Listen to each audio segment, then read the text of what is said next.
Alhamdulillah.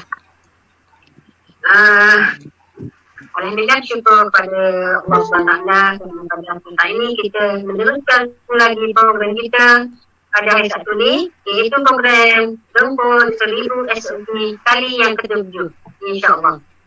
Alhamdulillah.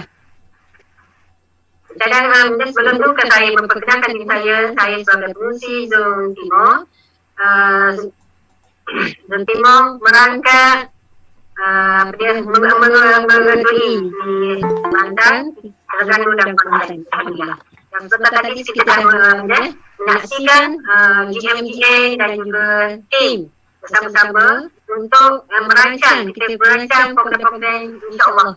Kita belajar dan seterusnya kita memastikan supaya program ini akan berjalan dan mencapai target ini insyaAllah. Dan target kita pada bulan ini adalah untuk menggempur 1000 stokis SOB insyaAllah. Dan sekarang ini paling baru dalam masa masa dekat ni kita dah terkumpul dah SOB sebanyak stokis 750. Jadi sikit lagi kita mencapai untuk mencapai 1000 stokis SOB. Dan tanya kepada Dr. Fauzi ingin mencapai 100 stokis SOB dan insyaAllah dia akan dapat menjadi. Alhamdulillah.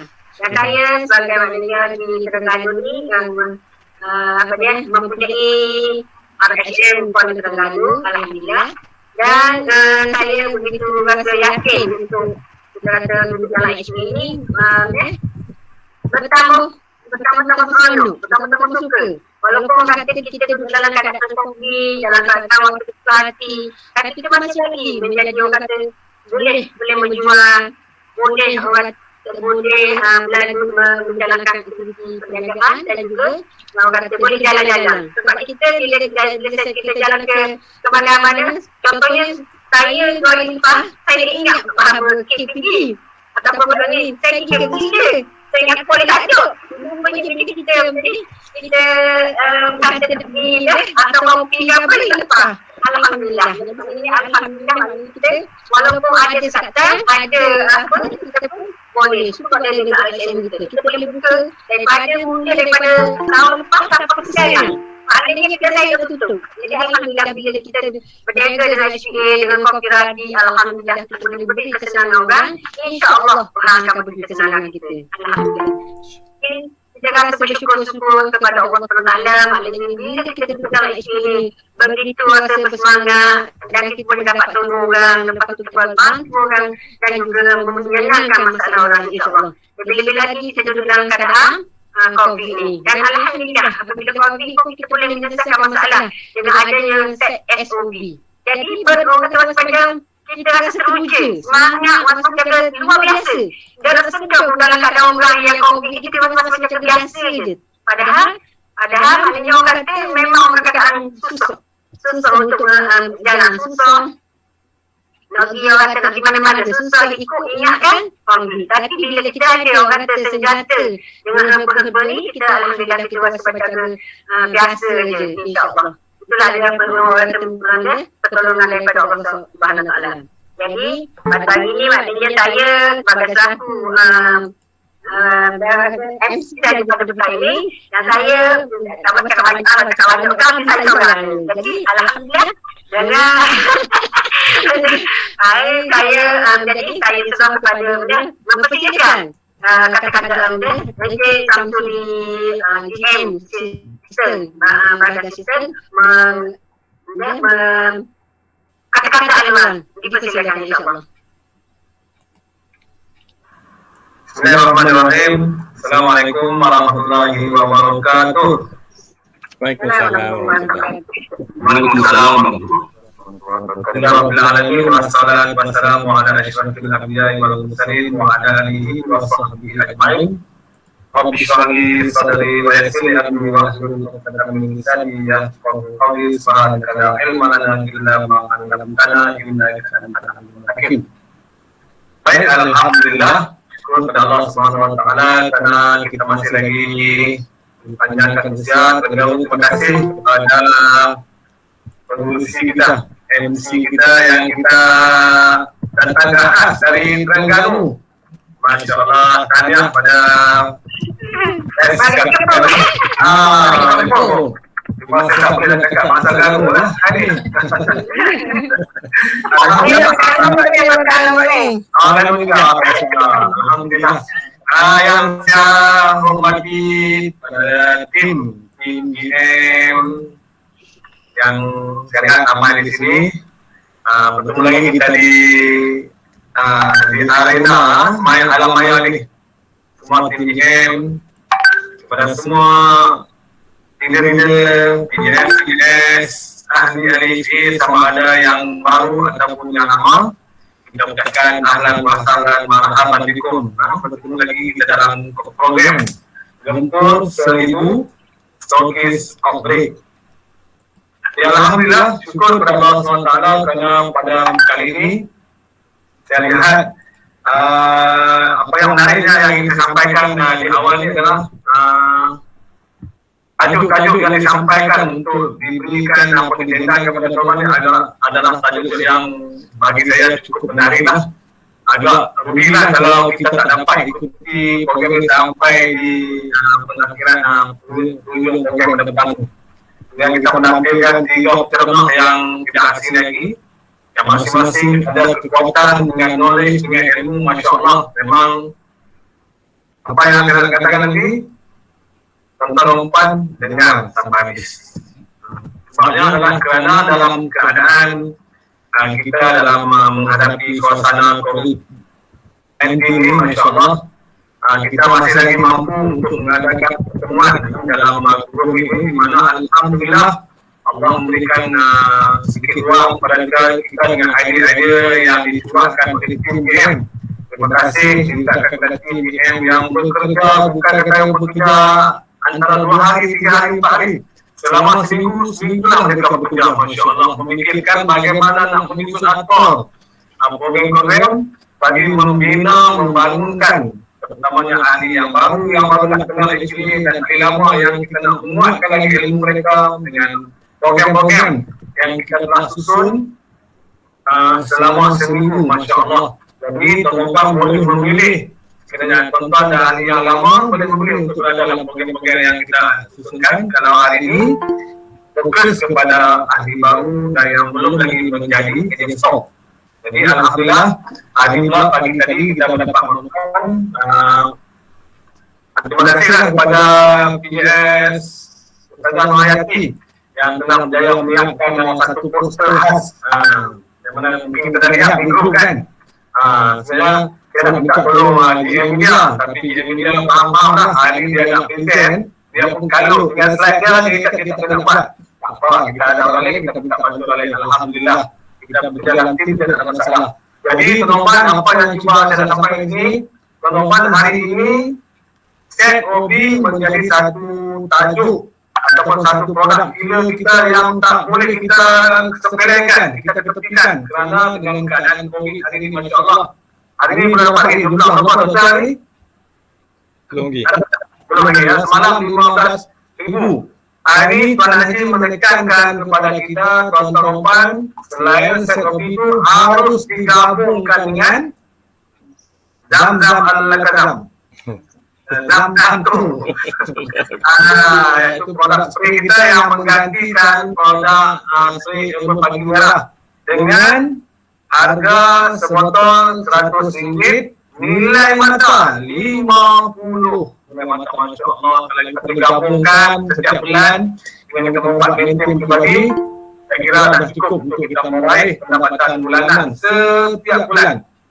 Jadi seharusnya lah teman-teman, kita bila kita bicara tentang program ataupun bisnes ini, harusnya kita ada satu sifat, satu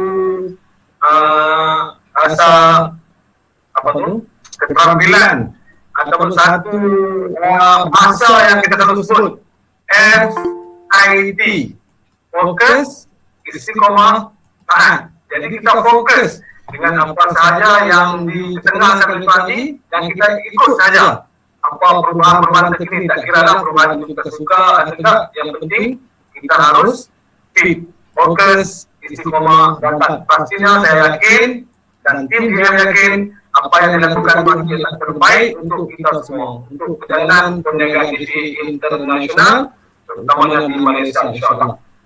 Jadi saya tidak mau mengambil masa yang panjang. Jadi harapan saya, teman-teman, jadikan program ini sebagai program untuk kita meraih segala peluang yang disediakan oleh syarikat, dan dalam masa yang sama kita dapat membantu, membimbing ahli-ahli di negara kita, sama ada yang baru ataupun yang dah tidur, untuk mereka sama-sama dikejutkan untuk berada dalam program-program ilmu yang seperti ini. Dan apa teman-teman, semua kita maklum, ilmu itu harus apa? Kita harus apa? Mendatangi ilmu, bukan ilmu itu yang mendatangi kita. Jadi dengan mudah-mudahan dengan program ini akan memberikan satu impact yang besar kepada kita dalam kita memperjuangkan perniagaan multi-level marketing syariah yang pertama di dunia, insyaAllah. Sekali dahulu, terima kasih kepada semua, mudah-mudahan akan ada barokah dalam pertemuan kita berkali ini. Saya Sami, selamat menuntut ilmu, dan terima kasih kepada semua atas sokongan, terutama tim GM, para leader, para petugas, dan semua ahli isu. Assalamualaikum warahmatullahi wabarakatuh. Waalaikumsalam warahmatullahi wabarakatuh. Terima kasih atas PGS Samsuri kita sistem yang beri kata-kata luar pada Pak ini. Alhamdulillah memang betul. Memang kita tadi orang kata GM dan tim bersama tim bersepakat. Yang mana? Kadang-kadang saya pun si berdagang kebun dalam kebun duduk tengok ke kadang-kadang kebun tapi alhamdulillah dengan jayanya, maknanya kita memudahkan, insyaAllah Tuhan akan memudahkan kita, dan kita ingin mencapai target 1000 SOP yang insyaAllah akan datang. Jadi sekarang kita ada dalam 320 dan insyaAllah kita akan mencapai target 1000 SOP insyaAllah. Dan memang betul, maknanya kata-kata PGS Samsuri itu, maknanya kita tergabung. Kita ada dalam Sebri, lepas kita pun dengan Zamzandu. Sama dia dalam Abu Bagi insyaAllah. Jadi alhamdulillah, maknanya bila kita duduk ni kita kena fokus, kena istiqamah, taat. Maknanya kita pegang tiga-tiga tu, insyaAllah jaya. Dalam stoki-stoki yang baru ni, insyaAllah nanti kita kena bimbing, lepas tu kita kena macam mana kita nak jadikan stoki, sebab apa kita jadikan stoki. Kita kena ada produk. Jadi kita kena ada produk, memang patutnya kita kena jadikan stoki. Biar sentiasa ada dalam kereta. Jadi ke mana-mana ni, kita bawa. Bila kali pun mana pun, itu boleh menyelesaikan masalah orang insyaAllah. Dan maknanya bapak-bapak kita ini, kita didatangi oleh kenapa kita berada dalam HK. Kita ada 7 kekuatan insyaAllah akan disampaikan oleh PGS, Cikgu Sani, Pengurusi Zul Selatan insyaAllah. Maka tak kenal, maka tak kita. Jadi insyaAllah kita silakan.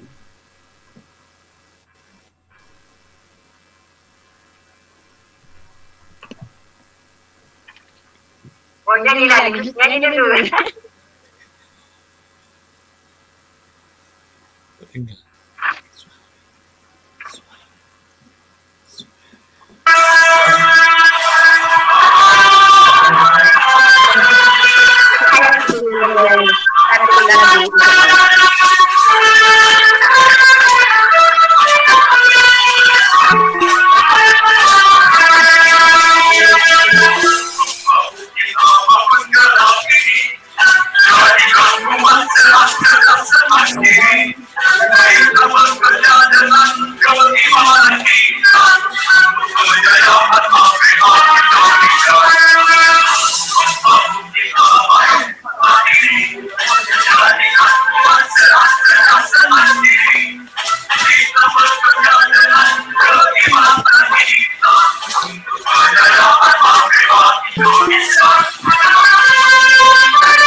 Okey, dipersilakan Cikgu Salim.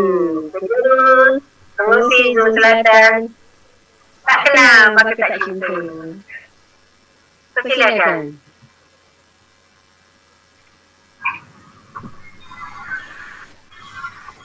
Assalamualaikum warahmatullahi wabarakatuh. Alhamdulillahirabbil alamin. Wassalatu wassalamu ala asyrofil anbiya'i wal mursalin wa ala alihi washabihi ajma'in. Alhamdulillah pada petang ini kita bersama-sama dalam program Google Meet dibuat tajuk Kumpul 1000 Stokis ataupun stok agent stok SOB. Pertamanya kita ucapkan tahniah dan terima kasih kepada seluruh peserta program kita pada petang ini yang kita lakukan Puan Moderator, Biasa, seluruh GM yang hadir pada petang ini, tuan-tuan perempuan yang dirahmati Allah sekalian. Nampak slide tak? Nampak. Okey. Kita tengok operasi slide ini. InsyaAllah boleh jalan. Boleh. InsyaAllah. Masuk slide tu lah. Belum lagi. InsyaAllah nampak. Cantik insight. Masuk dah yang kedua. Jadi tajuk yang diberikan pada petang ini ialah tak kenal tak cinta. Dan kita nak mengenal melalui HPA. Dan pada HPA ini ada kekuatan HPA yang mesti kita hazam sebagai ahli dan juga leader HPA. Dan HPA inilah yang perlu kita kongsikan kepada selama mungkin halayak yang berada, yang kita jumpa, yang ada di sekeliling kita, yang kita jumpa, untuk kita kongsikan untuk kita sama-sama menggerakkan misi HPA, iaitu misi kita untuk menjadi pengedar perubahan. Dan kita nak mengangkat tim Nabawi sebagai satu perubatan yang utama dalam masyarakat kita. Dan misi yang ketiga ialah kita nak menggerakkan kekuatan ekonomi ummah melalui dua jalan tadi, iaitu pengedaran produk halal dan juga perawatan tadi. InsyaAllah. Jadi misi ini boleh kita kuasai. Jadi kalau tuan-tuan yang kita katakan 7P itu, P yang pertama ialah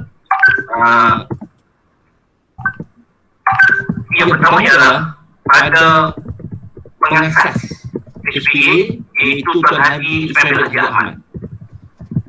Ini kekuatan yang paling utama. Sebab Tuan Haji Ismail ini bukan sahaja beliau merupakan pengasas HPA, tapi juga adalah orang yang penting yang meramu dan menerima yang dijual dalam HPA itu sendiri. Jadi payah kadang-kadang seorang pengasas dalam masa sama menjadi penyamar ilmu menerima dan juga meramu menerima itu sendiri. Buat dia sendiri yang buat. Jadi bila dia kongsi ilmu berkaitan dengan herbal ini, kita rasa dekat. Sebab dia ada ilmu itu. Sebab dia merupakan generasi ketiga waris ilmu herbal daripada tuknya, ya, diwariskan kepada bapa saudara dan kepada beliau, dan ditambah pula dengan pengalaman beliau semasa menuntut di Universiti Putra Malaysia, Universiti Pertanian yang ketika dulu, dan beliau terlibat dalam bidang botani, khususnya dia dalam bidang botani, dan ditambah pula dengan kejayaan beliau sebagai itu sebagai pengurusi ladang. Jadi ini mendekatkan beliau dengan dunia pertanian, khususnya dunia ubat herba kita ini. Dan perempuan, beliau dikenal sebagai pakar akar kayu. Ya. Dia merupakan seorang herbalis dan merupakan tokoh herba Asia. Jadi dalam ketokohan inilah beliau mudah diterima oleh mana-mana pihak. Sebab itulah beliau memiliki ahli ataupun penyokong jutaan orang. Bukan sahaja di negara kita, tapi juga sampai ke Indonesia, Pakistan, sampai ke Brunei, Singapura, Thailand. Itu kekuatan ini yang mesti kita lihat. Ada ketokohan pengasas itu sendiri. Itu kan yang kedua, yang kekuatan HSP itu ialah pada pengurusan yang cekap. Ya. Bila mana telah dibantu oleh pengurusan luar Haji Ahmad Pisang dan dikawal sedia oleh CEO Wandolina dan dibantu oleh general rampak beliau semasa di universiti lagi, Tuan Gani sebagai GM RND, dan juga dibantu oleh GM Gilang Tuan Fahmi yang merangkap GM Kewangan, dan juga GM Logistik oleh Puan Rasina yang merupakan antara orang lama dalam HSP. Ya, dibantu oleh GM RHM yang merupakan ujung tombak, di mana RHM dibuka di seluruh negara, dan merupakan tokoh penting di belakang pembukaan RHM pada hari ini. Dan juga dibantu oleh GM Hubungan Luar dan itu merangkap GM Pelancongan Tuan Ilham, dan juga terutama yang paling penting dalam pemasaran produk kita ini, HPA telah menumpukan panel ataupun tim GM yang diterima GM AWM yang merupakan seorang PJS tetapi menyumbang tenaga kepada pengurusan. Jadi Tuan Haji Lano, sahabat kita, dibantu oleh GM Sistem, Tuan Samsuri Muhammad yang ada dalam program kita belakang ini yang telah menjadi dalam tadi.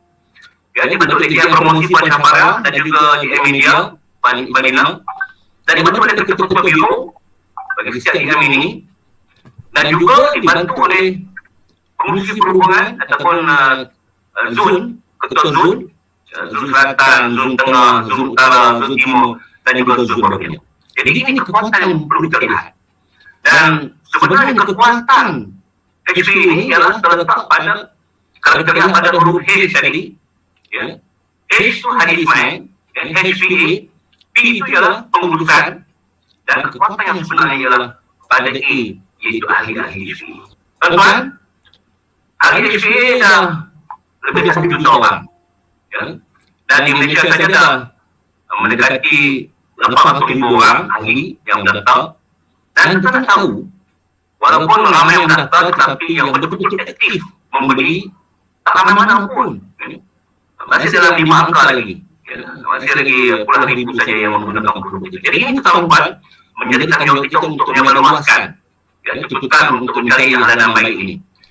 Dan kekuatan P yang ketiga ialah prasarana. Ya, prasarana yang ada pada HSP ini ialah kilang-kilang.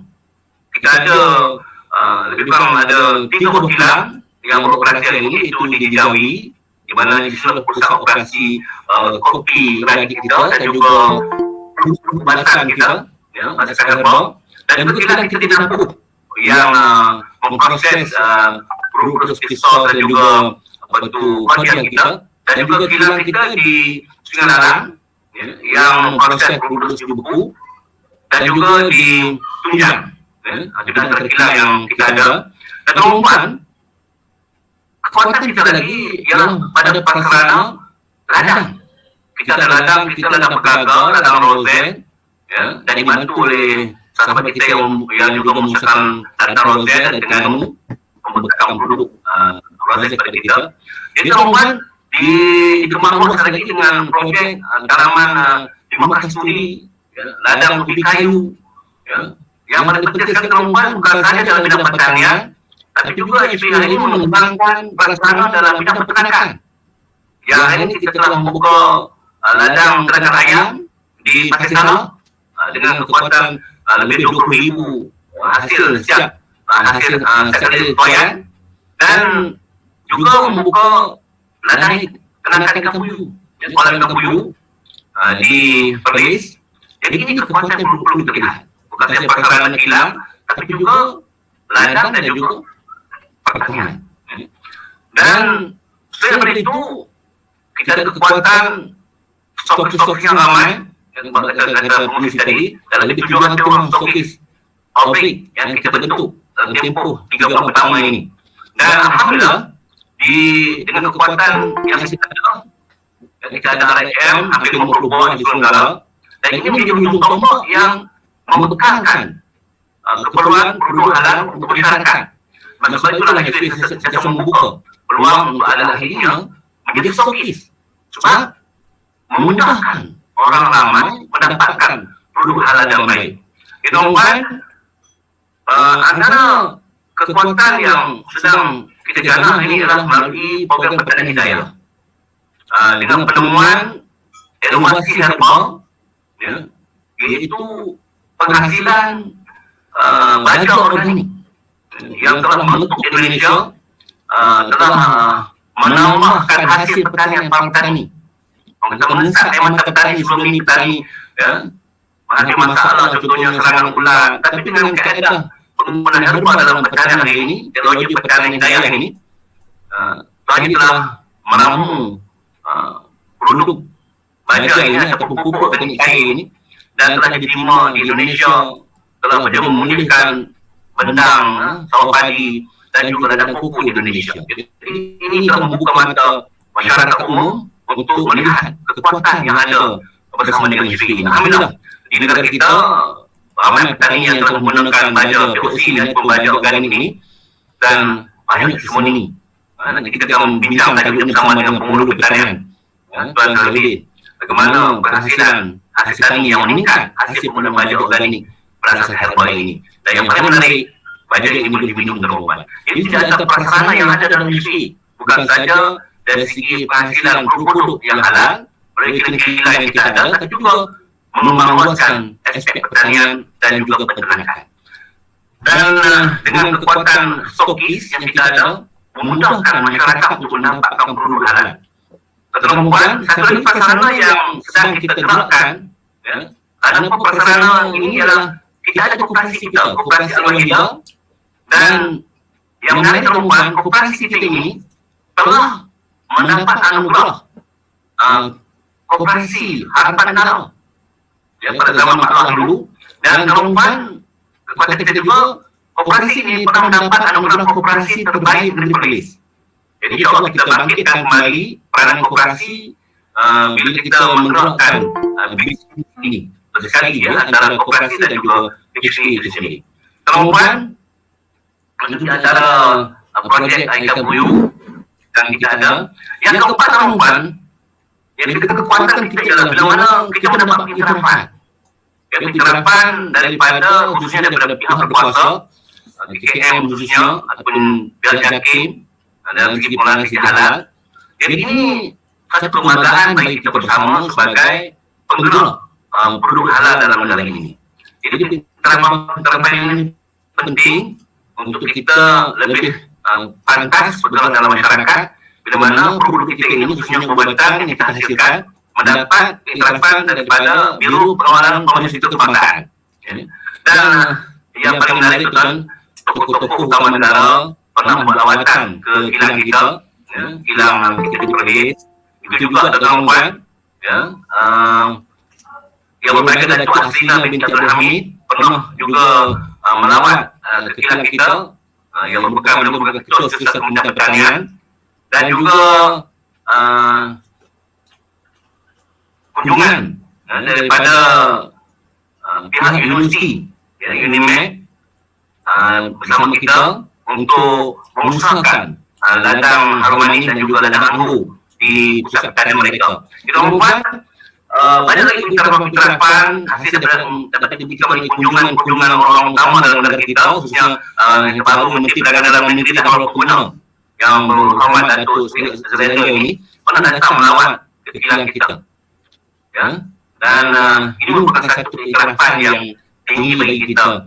Termasuk juga iktirafan yang pernah diberikan oleh Kementerian Pendidikan, bila mana mereka masukkan dalam buku penelitian kita keempat logo kita sebagai satu gambaran bahawa kita adalah syarikat yang berperanan dalam menggerakkan dunia keusahawanan dalam negara kita ini. Jadi ini merupakan keiktirafan yang perlu kita faham dan kita kenali. Bila mana kita menjadi ahli HPA, menjadi leader HPA, ini yang perlu kita kongsikan bersama masyarakat.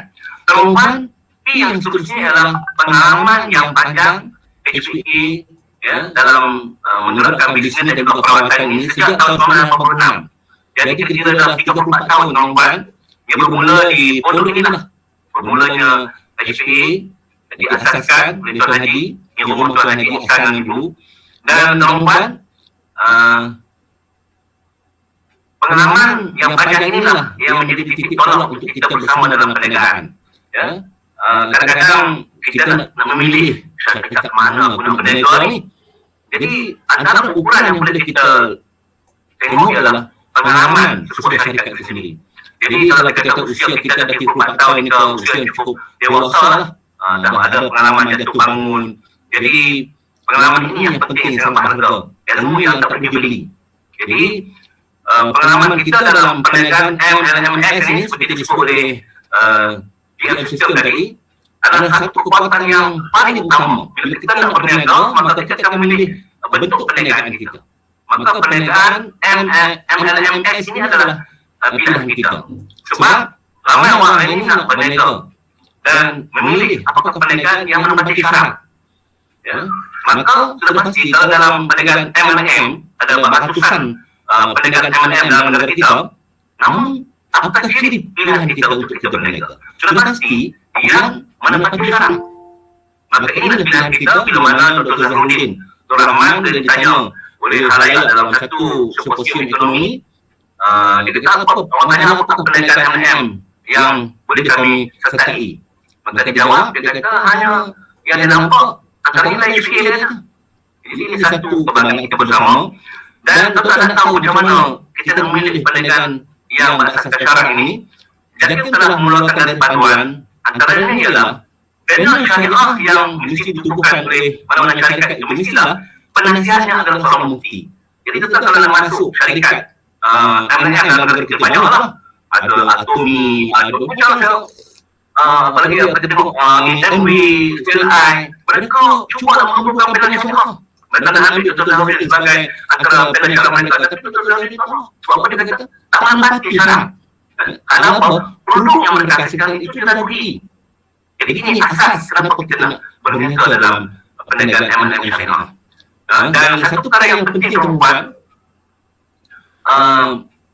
untuk kita memilih jalan perniagaan yang menepati syarat, kita kena faham tentang perjalanan syarikat itu sendiri.